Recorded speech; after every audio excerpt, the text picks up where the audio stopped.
Alright, hey y'all, Noah Clark here again, owner of CMC Social Media. And today's video is a bit more impromptu, but I want to go over it with you guys real quick. I just saw from the title here, the concept revolves around the idea of like how you can build out your own social media campaigns and email marketing campaigns. That way you don't actually launch the crickets when it's time for your launch. Because I know a lot of time with brand owners, when it comes to building an actual business behind the scenes, they, of course, naturally obsess over the product offering and the actual sales they want to do. They obsess over all the little things that involve the tweaks and swings like fulfillment, all the other stuff. They try to do everything that takes to really get the brand and business ready to go behind the scenes because that's their job, to make sure they have a good product offering ready to go. But all that time spent building up to that point usually amounts to them not having done the actual work and heavy lifting beforehand to build out what amounts to an actual audience of people who are ready to go when it's time for them to launch that campaign they've worked so hard on. So many times I see people launch and they get all this work done in the beginning, but of course they don't have the audience ready to go, so they end up launching the crickets and they feel really deflated, they feel like they failed, and there's really negative energy around the concept of that. So this video again is about making sure you understand exactly how you can actually build for your launch campaign and have the audience, whether it be through email or social media, ready to go. So when it's time for you to launch, you have an actual audience ready to go who know who you are already and are ready to buy your stuff. So to start off with this then, let's start off going over essentially how you should structure your actual social media channels.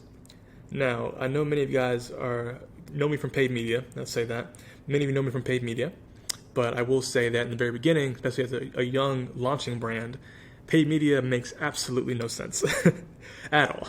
So what you need to do is instead, of course, as you might imagine, since you have probably a low budget at this point, you need to build out an actual campaign that revolves around organic and as little spend as possible. Even if you spend a little bit here and there, you want to make sure your campaigns are structured in a way where you're actually getting as much value as possible for as little money as possible. That way you can validate your idea before pouring more money into it. So let's say for many brands just starting out, your best avenues come down to two major parts, which of course is the organics of organic marketing, which of course is actual organic posting on channels, as well as some partnerships and giveaways that involve influencers or other groups of people. So with organic, the first thing you want to do comes down to the concept of consistency more than anything else, really. You should have your brand book ready to go. So your main priority just to be able to identify from the moment you decide that you want to have this brand launch, like the moment you choose your actual launch date, if not weeks beforehand, you want to be making sure you're posting consistently on the main three channels, which in my opinion are Facebook, Instagram, and TikTok. Those three right here. People don't like Facebook nowadays, but I still use it personally a lot because it's allowed me to have a good foundation, and honestly, having that engagement would be really good for you when you're ready to go run ads in the future. But if you don't do Facebook, it's okay just doing TikTok and Instagram, and your main goal is to leverage the absolute crap out of this kind of short reel/TikTok style content. Your main goal in the beginning is to make sure you have as many people as possible who are engaging with your style of content that is good for the algorithm, which again, in this case scenario, is reel style content, where short video content is more vertical. You want to do at least one of those posts, I would say, a day. If not, I would say alternate between your Instagram account by doing a reel one day and doing a static post another day. But again, that's a post that would be very branded. Your goal here is to be very consistent, all right? Before you're ready to go with the actual launch, you want to make sure you have a consistent foundation set in place so that people can identify exactly with what you're selling them and understand exactly, all right, if I'm a person who personally likes to do weddings, personally, my brand involves weddings, I want to make sure my content revolves around weddings as well. That is all clear and it has that kind of feel towards it that would make people understand that, all right, I can follow this brand to learn more about and to get really in touch with the side of myself that loves or is interacting with weddings. That's the goal. And you do that both for TikTok, IG, Facebook you want, but mainly TikTok and IG, focusing on that and have that be the main drive of your content style.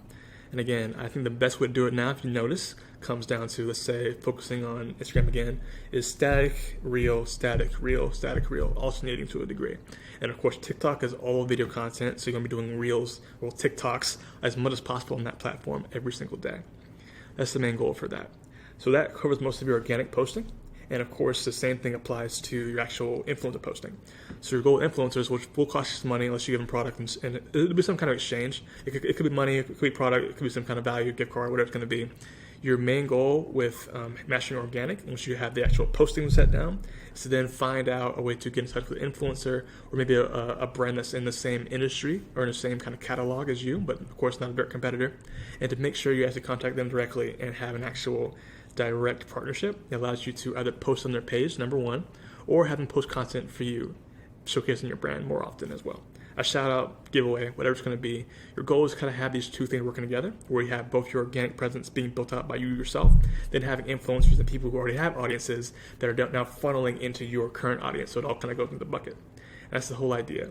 You do that consistently, of course, of 2 to 3 weeks, 4 weeks, 5 weeks, heck, even months out in advance of your launch, you have actual people ready to go.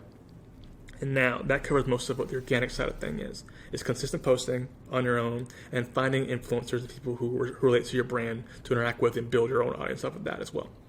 Along with this, to make sure we have the actual email set ready to go.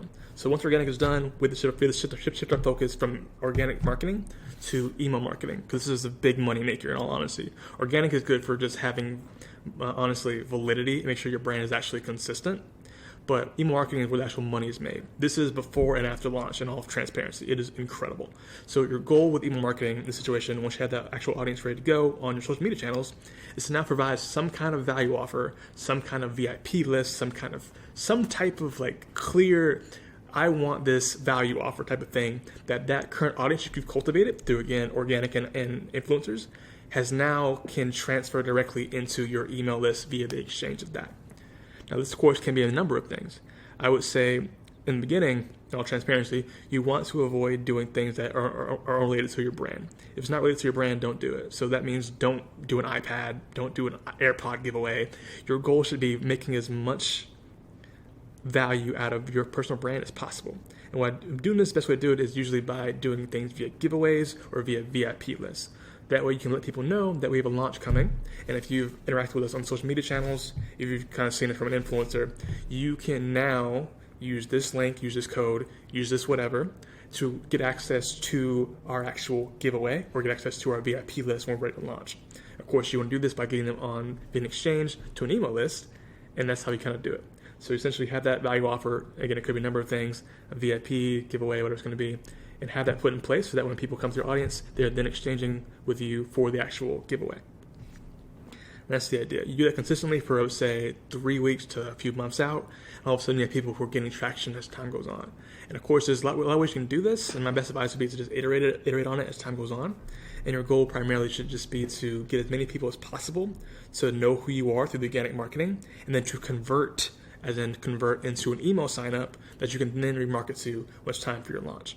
And I've gone over this before in terms of how to actually build out your launch campaigns, but your simple best way to do it as far as having the email list ready to go, because once you establish, again, through organic and email, you want to have your actual launch campaign for the actual launch that you're going to do very soon. Your best way to do that is just to do heavy promotion on both those platforms a couple weeks out in advance. That way, once you already have them signed up, they're ready to go, you make sure you have that VIP list ready to go, that you have a campaign structure put in place that can allow them as a marketer, you as a marketer, and them as your actual audience to know exactly what's happening and understand exactly the value of the offer you're giving them very, very soon. Because you've done your due diligence beforehand, you should have a clear idea of what this audience likes. They should know exactly who you are and who your brand is. That way, when it's time to launch, boom, they already know who you are, they're ready to go, ready to buy. So that's the main idea for this video, guys. Again, just key takeaways: build your audience organically, save as much money as possible, and make sure you have some kind of value offer, whether it be a VIP list or an actual giveaway, so that people will know exactly what to expect and when it's time for your launch, they're ready to go. Again, I'm Noah Clark, once again, owner of CMC Social Media. So if you want to learn more about this, follow me on IG, follow me on YouTube, and talk to you very soon.